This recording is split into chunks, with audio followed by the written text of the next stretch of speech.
প্ৰিয় বিদ্যাৰ্থী, তোমালোক সকলোকে ৰূপাঞ্জলিৰ ৰেঙনি চেনেললৈ স্বাগতম জনালোঁ। আজি আমাৰ বিষয়টো হৈছে হৰপ্পা সভ্যতা। আমি সকলোৱে জানো ভাৰতবৰ্ষৰ প্ৰাচীন সভ্যতা বুলি কওঁতে 1922 চনৰ আগৰলৈকে আমি বৈদিক সভ্যতা অৰ্থাৎ আৰ্য সভ্যতাকে বুজি আছিলোঁ, গম পাই আছিলোঁ। কিন্তু 1922 খ্ৰীষ্টাব্দত দয়াৰাম চাহানী, ৰাখাল দাস বেনাৰ্জী আৰু ছাৰ জন মাৰ্শ্বাল এই তিনিওজন প্ৰত্নতত্ত্ববিদে খনন কাৰ্যৰ দ্বাৰা এটা সভ্যতা আৱিষ্কাৰ কৰিছিল। আৰু এই সভ্যতাটো পঞ্জাৱৰ মণ্টগমাৰী জিলা আৰু মহেঞ্জোদাৰোৰ সিন্ধু প্ৰদেশৰ লৰকানা জিলাত এই অংশটো অৱস্থিত। এই সভ্যতাটো আচৰিত পাবা তোমালোকে, 7টা লেয়াৰত 7টা স্তৰত খনন কাৰ্য কৰা হৈছিল। এইটো যদি মাটি বা ভূপৃষ্ঠ বুলি আমি ধৰোঁ, মাটিৰ অংশ, তাৰপিছত এয়া 1 2 3 4 5 6 7 এনেকৈ 7টা স্তৰ, 7টা স্তৰত খনন কাৰ্য চলোৱা হৈছিল।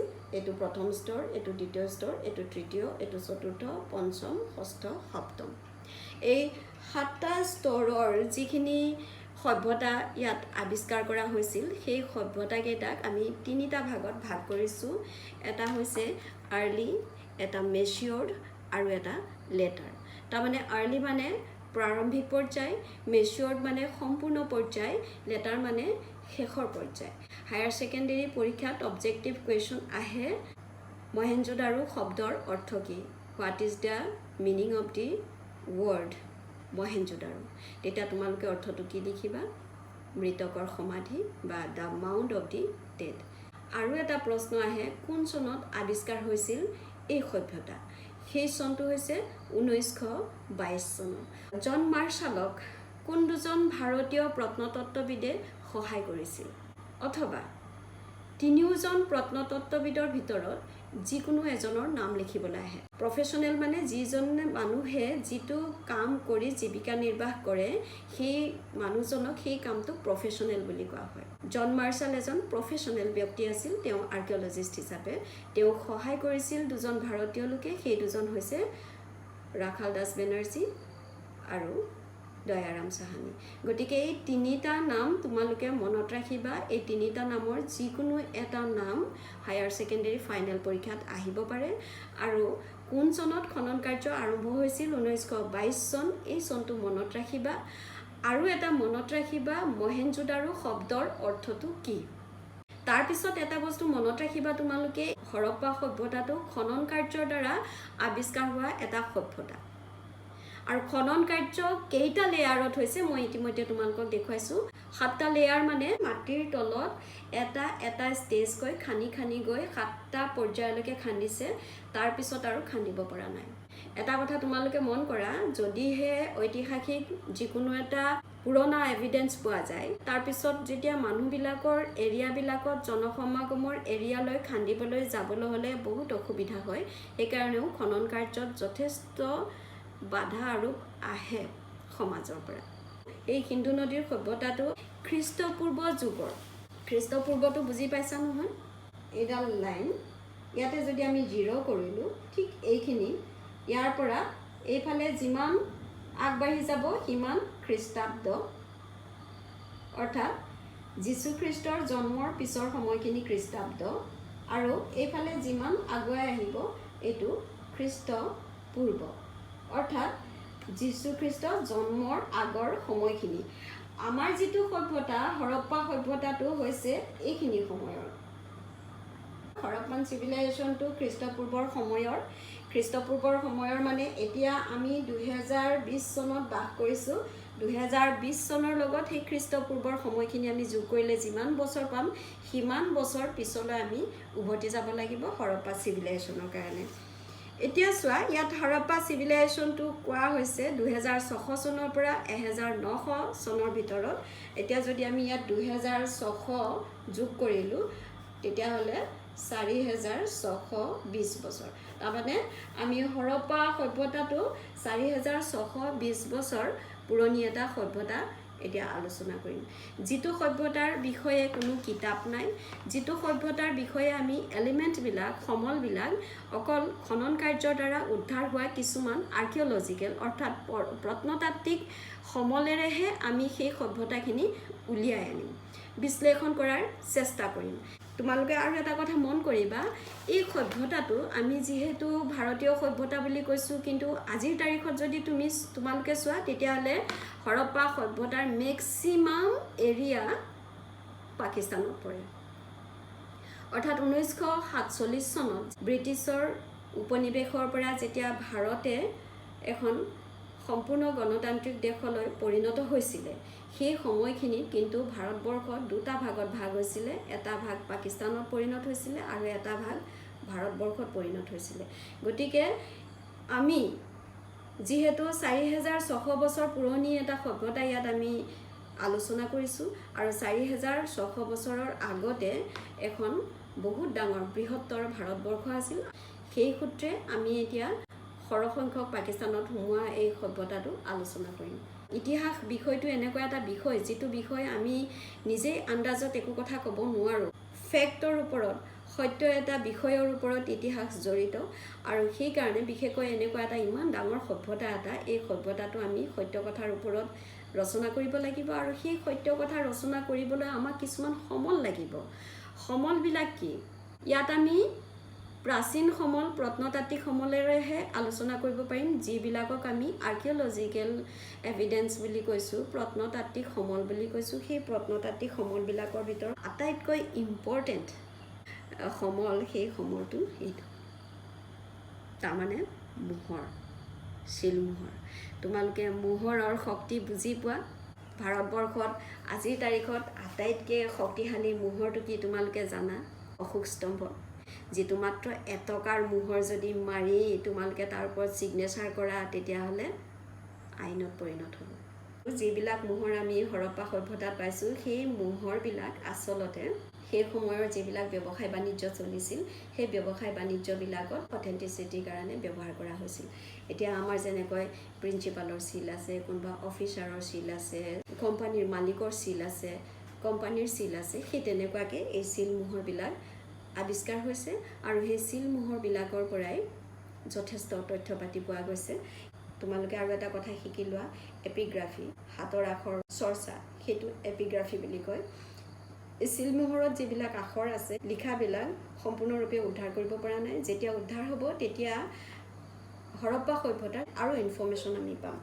মোহৰবিলাকৰ ডিজাইনটো চোৱা, এই যিবিলাক মোহৰ, এইবিলাক সৰু চেপেটা বৰ্গক্ষেত্ৰ বা চতুৰ্ভুজৰ আকৃতিৰ, আৰু ইয়াৰে ভিতৰত কিন্তু যিটো ষ্টিয়েটাইট বা শ্বেতপাথৰ বুলি কোৱা হৈছে, এইটো চাবোন শিল। এই চাবোন শিলেৰে নিৰ্মাণ কৰা যিবিলাক মোহৰ, সেই মোহৰবিলাকৰ পৰাই আচলতে ইনফৰ্মেশ্যনবিলাক আনিব পৰা নাই। এইবিলাক মোহৰত আৰু কিছুমান বস্তু আছে, চোৱা তোমালোকে, মাজে মাজে এইবিলাক জীৱ জন্তু ছবিবিলাক আছে, নক্সা কাটি কাটি এইবিলাক নিৰ্মাণ কৰিছে, আৰু নক্সা কাটি এই আখৰবিলাক নিৰ্মাণ কৰিছে, যিবিলাক আখৰ উদ্ধাৰ কৰিব পৰা নাই। তোমালোকক মই এতিয়া কিতাপৰ পৰা দুখন মেপ দেখুৱাইছোঁ। এই মেপবিলাক চাবা, বিশেষকৈ এইখন মেপ হৰপ্পা বুলি কওঁতে সেই এলেকাটো, গোটেই এৰিয়াটোৰ পশ্চিমৰ পৰা পূবলৈ, উত্তৰৰ পৰা দক্ষিণলৈ এটা বহুত ডাঙৰ এৰিয়া, 1100 × 1600 স্কুৱাৰ কিলোমিটাৰৰ এটা বৃহৎ এৰিয়া হৰপ্পা চিভিলাইজেশ্যন। প্ৰথমে হৰপ্পাত আৱিষ্কাৰ হৈছিলে কাৰণেই আমি ইণ্ডাছ ভেলী চিভিলাইজেশ্যনক এতিয়া হৰপ্পান চিভিলাইজেশ্যন বুলি কওঁ। হৰপ্পাত যিটো চিভিলাইজেশ্যন, যিখিনি সভ্যতা আৱিষ্কাৰ হ'ল, সেই সভ্যতা সংস্কৃতিয়ে সেই সময়ৰ হৰপ্পাৰ লগত চিমিলাৰ এই এৰিয়াবিলাকত হৈছিলে। তাৰে কিছুমান অংশ চোৱা, মই নামবোৰ পঢ়ি দিছোঁ। সিন্ধু নদীখন চোৱা, এইখন ইণ্ডাছ, এইখন সিন্ধু নদী, এইখন সুতলেজ, এইখন ৰাভি, এইখন চেনাব, এইখন ঝেলাম, নৰ্মদা। তাৰমানে নৰ্মদা তাপ্তি বেল্টৰলৈকে মানে গোটেই চিভিলাইজেশ্যনটো আহিছিলে। ইয়াত গংগা যমুনাও দেখুওৱা হৈছে, চম্বলো দেখুওৱা হৈছে। এই গোটেই এৰিয়াটো তোমালোকে চাবা। বুৰঞ্জী পঢ়োঁতে সদায় এটা কথা মন কৰিবা, যিটো সভ্যতা বা যিটো চিভিলাইজেশ্যন অথবা যিটো মানে কালচাৰৰ ওপৰত তোমালোকে ষ্টাডি কৰিবা সেই অঞ্চলটোৰ জিঅ'গ্ৰাফিকেল এৰিয়াটো তোমালোকে জানিব লাগিব জিঅ'গ্ৰাফিকেল এৰিয়া মানে ভৌগোলিক অঞ্চলটো অৰ্থাৎ ভৌগোলিক অৱস্থিতি পজিশ্যনটো সেই পজিশ্যনবিলাক যদি জানা তেতিয়াহ'লে সেই এৰিয়াটোৰ কালচাৰটো তোমালোকে ভালকৈ পঢ়িব পাৰিবা ভালকৈ হৃদয়ংগম কৰিব পাৰিবা উপলব্ধি কৰিব পাৰিবা ছাপ'জ সাগৰ বা উপসাগৰৰ কাষৰ মানুহে যিবিলাক কাপোৰ পিন্ধিব পৰ্বত পাহাৰৰ মানুহে পিন্ধিব নোৱাৰে খাদ্যবিলাকো তেনেকুৱা উৎপাদনবিলাকো তেনেকুৱা জীৱ জন্তুও তেনেকুৱা সেইকাৰণে তোমালোকে জিঅ'গ্ৰাফিকেল যিবিলাক লোকেশ্যন অৱস্থিতি সেইবিলাক তোমালোকে শিকিবা তোমালোকক আজি মই এটা বিষয়ৰ ওপৰলৈ কনচেনট্ৰেট কৰিব বিচাৰিছোঁ যে হৰপ্পা সভ্যতা এটা খনন কাৰ্যৰ দ্বাৰা উদ্ধাৰ হোৱা সভ্যতা আৰু সেই সভ্যতাটো ভাৰতৰ একেবাৰে প্ৰাচীন সভ্যতা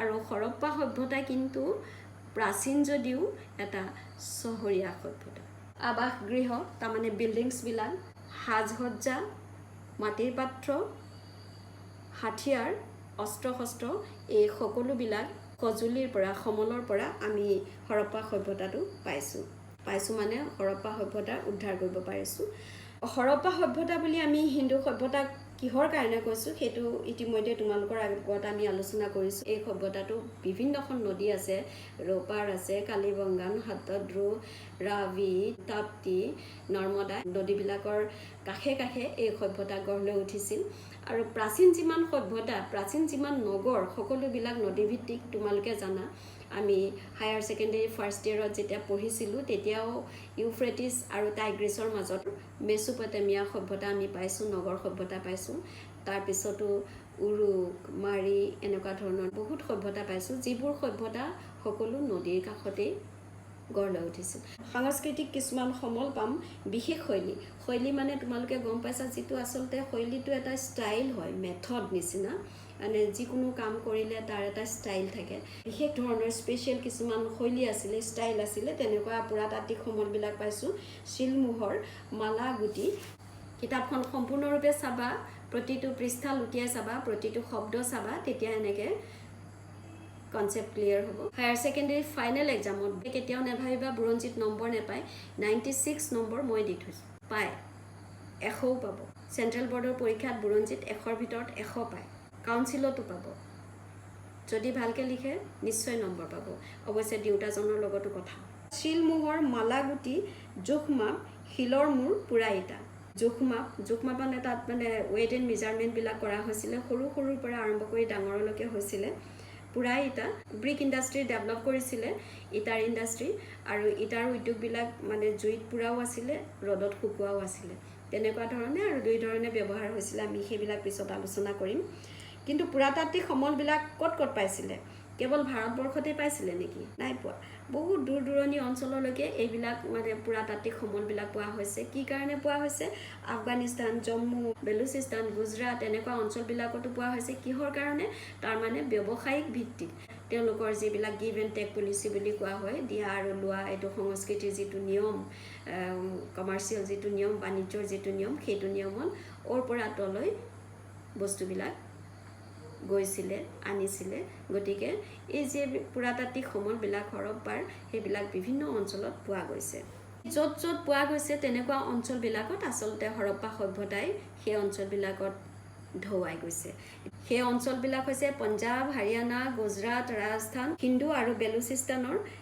বহু ঠাইত হৰপ্পা সংস্কৃতিৰ নিদৰ্শন পোৱা গৈছে হৰপ্পা সংস্কৃতিৰ নিদৰ্শন উত্তৰে জম্মু দক্ষিণে নৰ্মদা অৱবাহিকা ইমান ডাঙৰ এটা এৰিয়া উত্তৰৰ পৰা দক্ষিণলৈ পূবে মিৰাট আৰু পশ্চিমে পাকিস্তানৰ অন্তৰ্গত বেলুচিস্তানৰ মাকৰান উপকূল পৰ্যন্ত পোৱা গৈছে আজিৰ তাৰিখত ভাৰত আৰু পাকিস্তানৰ দুয়োখন দেশৰে প্ৰায় 1000খন সৰু বৰ ঠাইত হৰপ্পা সভ্যতাৰ খনন কাৰ্যৰ দ্বাৰা প্ৰত্নতাত্ত্বিক নিদৰ্শন পোৱা গৈছে হৰপ্পা সভ্যতাৰ টাইম লাইনটো চোৱা আনুমানিক তাৰিখ হৈছে 2006ৰ পৰা 1900 তেতিয়াহ'লে এইটো তোমালোকে মাইনাছ কৰি দিয়া কিমান হ'ল হৰপ্পা সভ্যতাটো এটা 700 বছৰীয়া সভ্যতা এই 700 বছৰীয়া সভ্যতাটোক আমি তিনিটা ভাগত ভাগ কৰিছোঁ আৰ্লি অৰ্থাৎ প্ৰাৰম্ভিক লেট অৰ্থাৎ পৰৱৰ্তী এই দুয়োটা ভাগত ভাগ কৰাৰ পিছত 700 বছৰৰ মাজৰ অংশটোক মেচিয়ৰ্ড বুলি কোৱা হৈছে, তাৰমানে পূৰ্ণ বিকশিত সংস্কৃতি। যিকোনো এটা সভ্যতা হঠাতে কেতিয়াও গ্ৰ' কৰিব নোৱাৰে, আৰম্ভণি হ'ব লাগিব। আৰু এটা সভ্যতা কেতিয়াও এভাৰলাষ্টিং নহয়, সদায় সভ্যতা স্থায়ী নহয়, সভ্যতা এদিন শেষ হ'ব। গতিকে হৰপ্পা সভ্যতাও আৰম্ভণি হৈছিল, শেষ হৈছিল। আজি আমি মাত্ৰ হৰপ্পা সংস্কৃতিৰ বিষয়ে কিছু কথা আলোচনা কৰিলোঁ। আশা কৰিছোঁ তোমালোকে আমাৰ এই আলোচনা শুনি উপকৃত হ'বা আৰু বুৰঞ্জী বিষয়টো ভাল পাবলৈ শিকা। যিকোনো এটা বিষয় যেতিয়া ভাল পোৱা যায়, অন্তৰেৰে ভাল পোৱা যায়, তেতিয়াহ'লে এটা আগ্ৰহ, এটা আন্তৰিকতা, এটা আকৰ্ষণ স্বাভাৱিকতে গঢ় লৈ উঠে। আৰু আকৰ্ষণ, আগ্ৰহ যেতিয়াই তোমালোকৰ হ'ব, তেতিয়াই তোমালোকে বুৰঞ্জীত ৰস পাবা। ইতিহাসত ৰস পাবলৈ হ'লে তোমালোকে প্ৰথমে দেশপ্ৰেমেৰে উদ্বুদ্ধ হৈ লোৱা। ভাৰতৰ প্ৰাচীন এটা সভ্যতালৈ আমি গৌৰৱবোধ কৰিব পাৰোঁ, আৰু সেই গৌৰৱ কৰিবৰ কাৰণে ভাৰতীয় হিচাপে ভাৰতক ভাল পাই শিকা। ডেফিনেটলি এইখন বুৰঞ্জী ভাল পাবা। হায়াৰ ছেকেণ্ডেৰী ছেকেণ্ড ইয়েৰৰ বুৰঞ্জীখন বহুত দীঘলীয়া। হৰপ্পা সভ্যতাৰ পৰা আধুনিক ভাৰতলৈকে পঢ়িব লাগে। অসমৰ শিক্ষাৰ্থীয়ে অসম বুৰঞ্জীও পঢ়িব লাগে। মানুহে ভয় খোৱালে ভয় খাব নালাগে। যদি তোমালোকে নিজে ইণ্টাৰেষ্ট ক্ৰিয়েট কৰি পঢ়া, তেতিয়াহ'লে পাৰিবা। 90 হাউচত নম্বৰ পাই আছে, তোমালোকেও পাবা। এতিয়াৰ পৰা পঢ়া, লকডাউন হ'লেও কলেজ বন্ধ থাকিলেও পঢ়ি থাকা। প্ৰিয় বিদ্যাৰ্থী, হৰপ্পা সংস্কৃতিৰ আলোচনা তোমালোকৰ নিশ্চয় ভাল লাগিলে। যদি ভাল লাগিছে তেন্তে লাইক শ্বেয়াৰ কৰাৰ উপৰিও মতামত দিবা বুলি আশা কৰিলোঁ। তোমালোক কুশলে থাকা। আকৌ লগ পাম নতুন এটি আলোচনাৰে। আজিলৈ মই ৰূপাঞ্জলি বিদায় ল'লোঁ। নমস্কাৰ।